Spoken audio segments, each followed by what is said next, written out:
Hello दोस्तों, स्वागत है आप सभी का हमारी एक और रोमांचक कहानी में। उम्मीद करती हूँ कि आपको यह कहानी बेहद पसंद आएगी। मैं उन लड़कियों में से थी जिन्हें अपने बिस्तर पर सोने का बहुत ज्यादा शौक था। शायद इसकी वजह यह थी कि मैं अपने भाई बहनों में सबसे छोटी थी और हमेशा अपनी माँ के पास सोती थी। भले ही मैं छोटी थी, लेकिन जब सब सो जाते और कमरे की रोशनी बंद हो जाती, तब भी अगर माँ पापा को बुलाकर अपने पास आने को कहती, तो मेरी आंखें खुल जाती थी। जब मैं छोटी थी और माँ मुझे सुलाने के बाद पापा के पास जाती, तो मैं जाग जाती और रोना शुरू कर देती।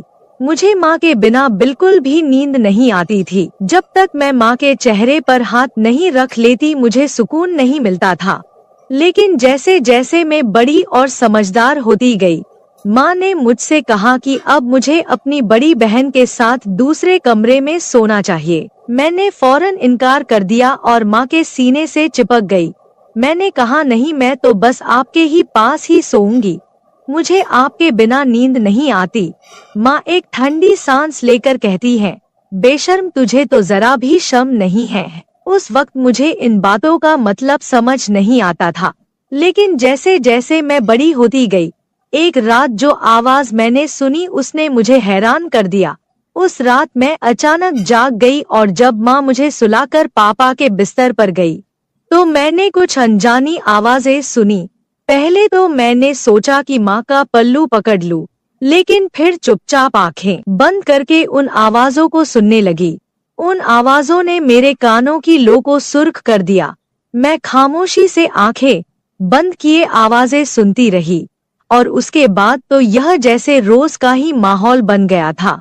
यह अनुभव मेरे लिए कुछ नया और अनोखा था, जिसने मुझे बहुत जल्दी समझदार और परिपक्व बना दिया। शायद इसलिए क्योंकि मैं बहुत ज्यादा सोचती थी और हर बात की तह तक जाने की कोशिश करती थी। मुझे भी धीरे धीरे शर्म महसूस होने लगी थी, इसलिए मैंने खुद ही उस कमरे में सोना शुरू कर दिया जहां मेरी बहनें सोती थी। मुझसे बड़ी 3 बहनें और 2 भाई थे। समय बीतता गया और सभी शादी की उम्र तक पहुंच गए।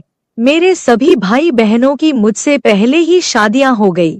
जब मेरी शादीशुदा बहनें किसी फंक्शन के लिए हमारे घर आती, तो रात को छुपकर तीनों आपस में बातें करती और खूब हंसती। लेकिन जैसे ही मैं वहां पहुंचती, सब चुप हो जाते। जब मैं उनसे पूछती कि क्या बातें हो रही है, तो वे मुझे कहते, तुम अभी छोटी हो जाओ। हालांकि मैं 18 साल की हो चुकी थी, लेकिन वे मुझे अभी भी बच्ची समझती थी। धीरे धीरे मैं इतने चतुर हो गई कि जब भी मेरी बहनें आती, तो मैं जानबूझकर सोने का नाटक करती और उनके बीच बिस्तर पर सो जाती। फिर वे तीनों बैठकर चटखारे लेते हुए आपस में बातें करती, जो पति पत्नी के बीच रात के अंधेरे में होती है। मेरी तीनों बहनें हमेशा आपस में सब कुछ साझा करती थी और साथ मिलकर शरारतें करती थी। मैं भी उनकी बातें सुनती थी और खुद को संयमित रखने की कोशिश करती थी। शादी के बाद की जिंदगी खुशियों से भर जाती है, यह बात मैं जान चुकी थी, इसलिए मेरे दिल में भी एक हलचल मचने लगी थी। मैं सोचने लगी कि काश मेरी भी शादी हो जाए, मेरा भी एक पति हो और वो मेरे साथ भी वही सब कुछ करे जो मेरी बहनों के साथ होता है। शादी के बाद ये सब जायज हो जाता है और इसमें सुकून भी मिलता है। यह सोच सोच कर मेरा दिल जोर जोर से धड़कने लगता था। पढ़ाई पर ध्यान देने की बजाय मैं शादी के बाद की ख्वाब देखने लगी। हर रात एक अजीब सी बेचैनी मेरी रग रग में समा जाती थी। मैं जब कमरे में अकेली होती, तो अपने मोबाइल पर इंटरनेट पर लड़के लड़कियों की रोमांटिक सॉन्ग देखती और फिर खुद को उस लड़की की जगह महसूस करती। मैं उस लड़के की जगह अपने भावी पति की कल्पना करती और सुकून महसूस करती थी। एक दिन मेरी बड़ी बहन घर आई हुई थी। भाभी और मेरी बहन आपस में कुछ ऐसी बातें कर रही थी जिन्हें सुनकर मेरी बेचैनी बढ़ती जा रही थी। मैं खुद पर काबू पाने की कोशिश कर रही थी, लेकिन अंततः मैं खुद को रोक नहीं पाई और रात को फिर से वही वीडियो देखने लगी। उसी वक्त मेरी बहन जाग गई और उसने मुझे यह सब करते हुए देख लिया। उसने मेरा मोबाइल छीन लिया और मेरे चेहरे पर एक थप्पड़ मार दिया। फिर गुस्से में बोली, अपनी उम्र देख और अपने काम देख। मैं समझ नहीं पा रही थी कि तू पढ़ाई पर ध्यान क्यों नहीं दे रही थी। तू तो वक्त से पहले ही इन गंदे कामों में पड़ गई है। तुझे बहुत शौक है अपनी जिंदगी में किसी को शामिल करने का। देखती हूँ सुबह माँ से कहती हूँ कि तेरी यह बेटी एक दिन तेरा मुंह काला करके चली जाएगी। इससे पहले कि कुछ और बुरा हो इसे यहाँ से चलता करो। जब मेरी बहन को मेरी इस हरकत का पता चला तो मैं बहुत डर गई। मैं रोने लगी और उससे हाथ जोड़कर माफी मांगने लगी। नहीं दीदी, ऐसा कुछ नहीं है, मैं तो बस ऐसे ही देख रही थी। लेकिन उसने मुझे खूब डांटा। अगले दिन मेरी बहन ने मुझे मेरा मोबाइल वापस कर दिया, लेकिन यह वादा लिया कि अगर दोबारा इस तरह की फिजूल वीडियो देखी तो अंजाम बुरा होगा। मैंने भी तौबा कर ली थी।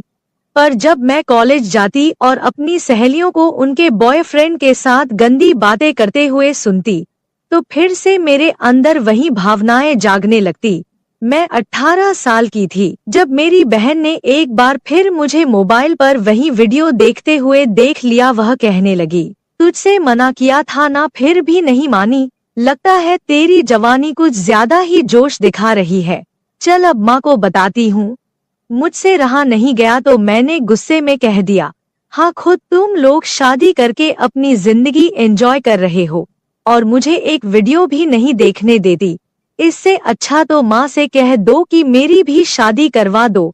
मैं शादी लायक हो चुकी हूँ, घर के काम भी अच्छे से कर लेती हूँ और पढ़ाई लिखाई में मेरी वैसे भी कोई खास दिलचस्पी नहीं है।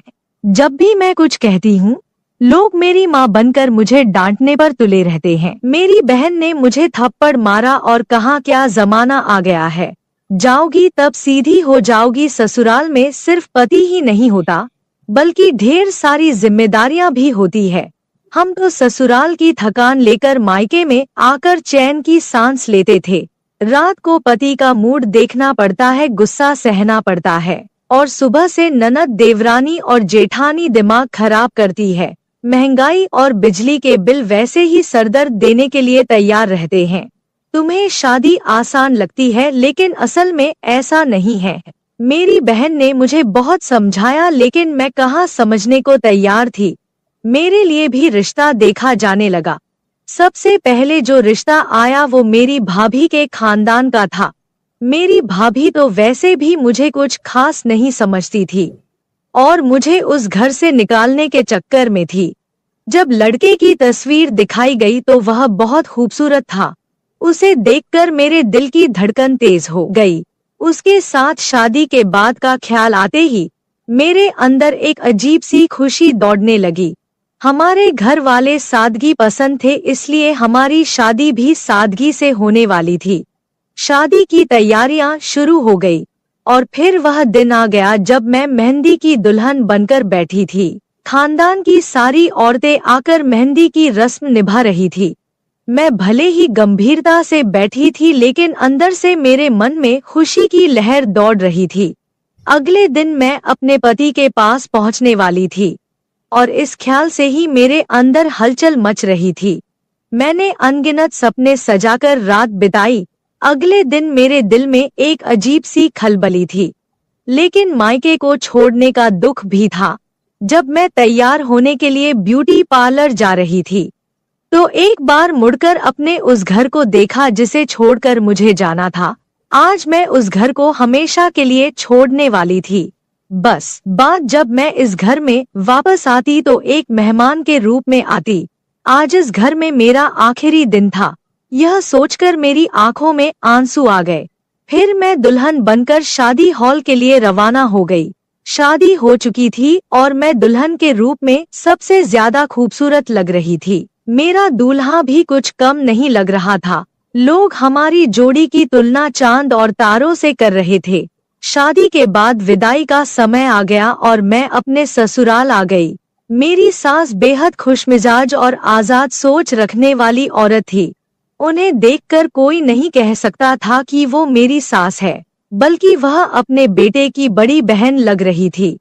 उनका व्यवहार ऐसा था कि मुझे भी खुशी थी कि शादी के बाद हम दोनों सास बहू नहीं बल्कि माँ बेटी बनकर रहेंगे। जब मैं रुखसत होकर अपने ससुराल पहुंची तो मेरी सास ने साड़ी पहनी हुई थी और बाल खुले हुए थे। वो वाकई माँ कम और बड़ी बहन ज्यादा लग रही थी। उन्होंने ने ही मुझे आकर कमरे में बैठाया। जब मैं बेड पर बैठी तो मेरी सास पास आकर बैठ गई।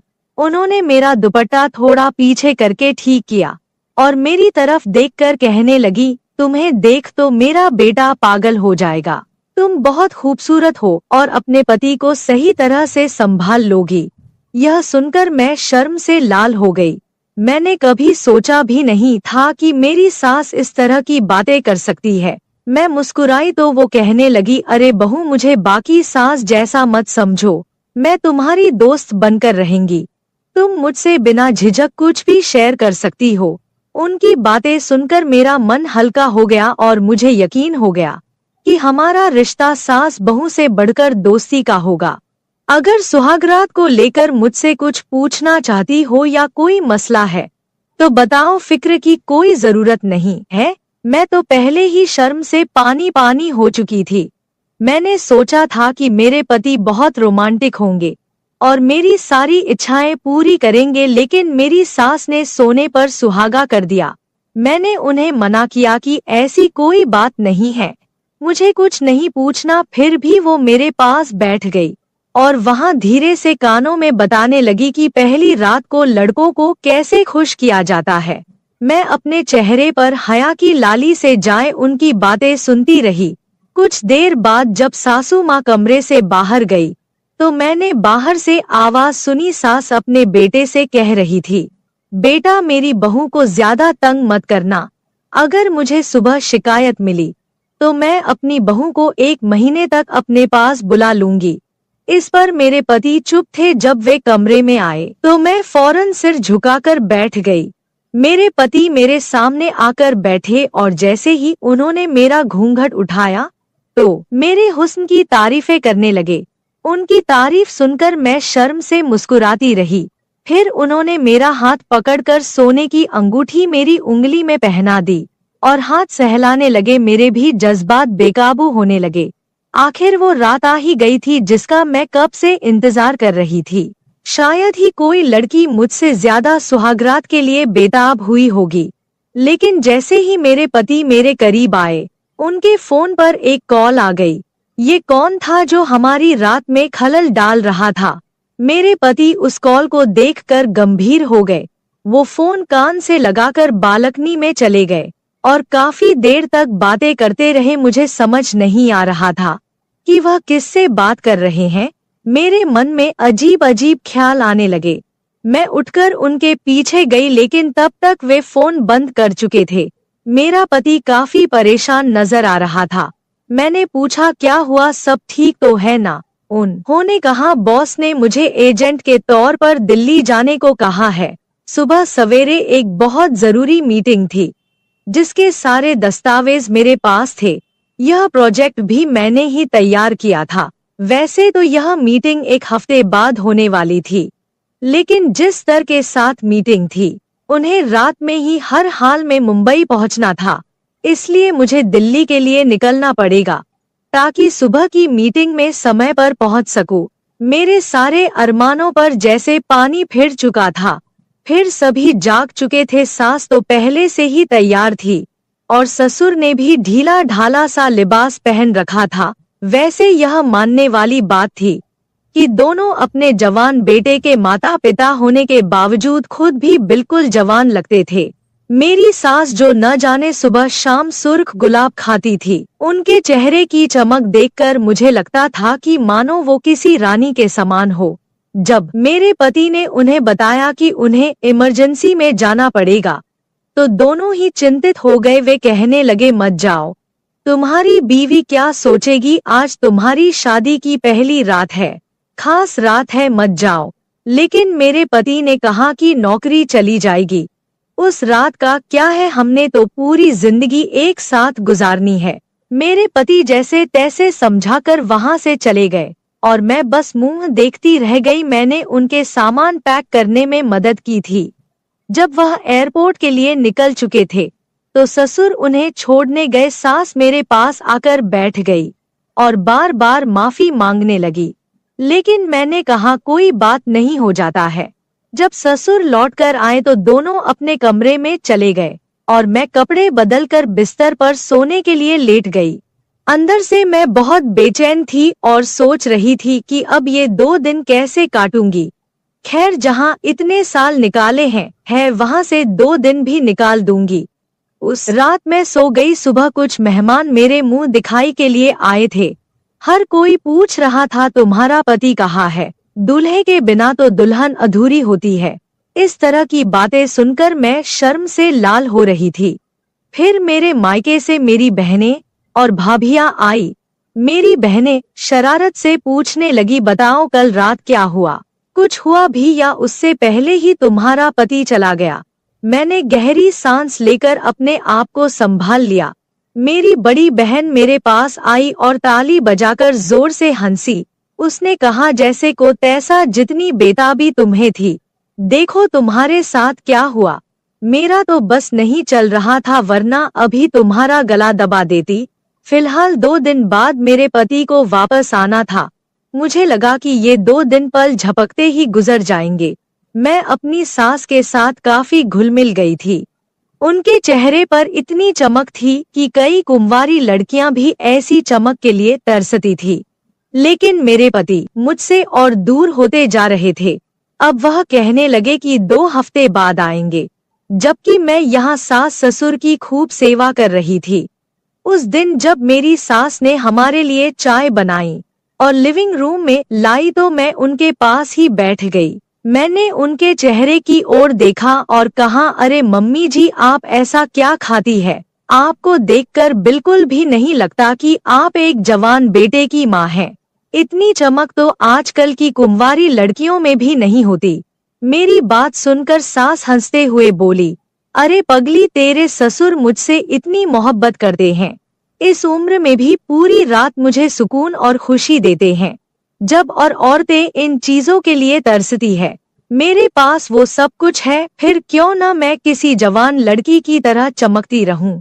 सास की बात सुनकर मैं शर्म से लाल हो गई। उस रात मैं बेचैन होकर सोने की कोशिश करती रही, लेकिन आधी रात को बेचैनी इतनी बढ़ गई कि पसीने से भीग गई और गला सूख गया। मैंने देखा कि पानी का गिलास खाली था, इसलिए मैं किचन की ओर चल पड़ी।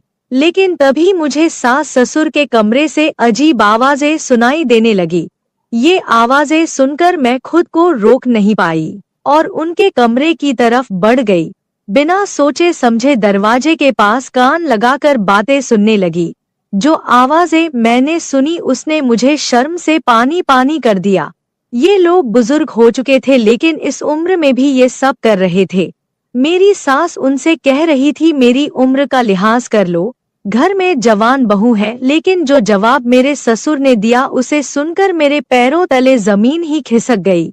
मैं बिना पानी पिए ही वापस कमरे में जा चुकी थी। काफी देर तक सोचती रही कि क्या जो मैंने सुना वो सच था या मेरी गलतफहमी थी। मेरा ससुर अपनी बीवी से कह रहा था, अरे तो क्या हो गया, वो कौन सी दूध पीती बच्ची है, वो भी तो हमारे बेटे के साथ यह सब करने के लिए ही आई है। यह अलग बात है कि बेचारी अब तक ठंडी पड़ी है। यह सुनकर मेरे होश उड़ गए थे। मैं कभी सोच भी नहीं सकती थी कि एक ससुर अपनी बहू को लेकर इस तरह की बातें कर सकता है। सुबह जब सास ससुर कमरे से बाहर आए तो मैं उनसे नजरें मिलाने की हिम्मत नहीं कर पा रही थी। मुझे ससुर से अजीब सा डर महसूस हो रहा था, क्योंकि अब मैं उनकी नजरों का इशारा समझ चुकी थी। वो मुझे सर से पैर तक अजीब निगाहों से घूर रहे थे। जब मैंने पति से बात करने की कोशिश की तो उन्होंने यही कहा, मैं बिजी हूँ, बहुत काम है, वापस आने में समय लगेगा। एक दिन सास का ब्लड प्रेशर बढ़ गया। वो कहने लगी, बहू किचन में दबा रखी है, जरा दूध में घोल कर दे दे, उससे मुझे सुकून मिलेगा। मैंने दूध का गिलास निकाला और उनके ब्लड प्रेशर की दवा में डालने के बजाय उसमें नींद की दवा में मिला दी, जिसे पीकर मेरी सांस चकराने लगी और मैं उन्हें कमरे में लेटा आई। लेकिन अब घबराहट हो रही थी। कि कहीं कुछ गलत न हो जाए। उसी वक्त मेरे पति का मेरी सास के फोन पर कॉल आया। उन्होंने कभी मुझे कॉल नहीं किया था। मैंने फोन उठाया और जैसे ही कान से लगाया, पति ने कहा, सुनो, अपनी बहू को बता दो कि मैं अब वापस नहीं आने वाला। मैंने यहाँ किसी और लड़की से चक्कर चला लिया है और वह मेरे बच्चे की माँ बनने वाली है। सुहागरात को भी उसी ने मुझे फोन करके दिल्ली बुलाया था। वह अमीर बाप की बेटी है और कह रही है कि अगर मैंने उससे शादी नहीं की तो मुझ पर केस कर देगी। यहाँ की पुलिस तो आप जानते हैं कितनी सख्त है। मजबूरी में मुझे उससे शादी करके उसके बच्चे को अपनाना पड़ेगा और बदले में मुझे करोड़ों की जायदाद भी मिल रही है। फिर भला क्या रखा है आपकी उस बहू में? बहुत जल्द मैं आप दोनों को भी यहाँ बुला लूंगा। सुकून की जिंदगी गुजारेंगे, बस किसी तरह इस नालायक बहू से पीछा छुड़ा लें। यह सुनते ही मेरे पैरों तले जमीन खिसक गई। सारे सपने मिट्टी में मिल चुके थे। मैं अपनी सास को उस हालत में छोड़कर घर लौट आई। रो रो कर मैंने अपने माता पिता और भाइयों को सब कुछ बताया। वे तुरंत मेरे ससुराल पहुँचे और जमकर बहस हुई। मेरे सास ससुर ने यहाँ तक कह दिया कि एक बार जायदाद हमारे बेटे के नाम हो जाए, फिर हम उसे भी छोड़ देंगे और रिया ही हमारी बहू रहेगी। लेकिन मेरे पिता ने साफ मना कर दिया। कुछ सालों बाद अदालत में केस चला और मेरा अपने पति से तलाक हो गया। कम उम्र में ही मैंने ये सब झेला। मेरी बहन सही कहती थी कि शादी के बाद बहुत कुछ ऐसा होता है जो एक लड़की की जिंदगी को पूरी तरह बदल देता है। जो मैं कभी हंसमुख, चुलबुली और भावुक हुआ करती थी, अब खामोश रहने लगी थी। अब मेरी उम्र 25 साल हो चुकी है। मेरे लिए कई रिश्ते आते हैं, लेकिन मर्दों पर से मेरा भरोसा पूरी तरह से उठ गया है। शादी का नाम सुनते ही मेरा दिल डर से कांप उठता है। आपको क्या लगता है, क्या मुझे शादी कर लेनी चाहिए या सभी मर्द ऐसे नहीं होते हैं? अगर मुझे फिर से धोखा मिला तो? दोस्तों, यह थी मेरी कहानी। दोस्तों, मैं आप लोगों को दिल से धन्यवाद करती हूँ। आप लोग के सपोर्ट से मेरी YouTube फैमिली। दोस्तों, ऐसे ही अपना प्यार और सपोर्ट बनाए रखें और जल्दी से जल्दी सब्सक्राइबर पूरा कर दीजिए।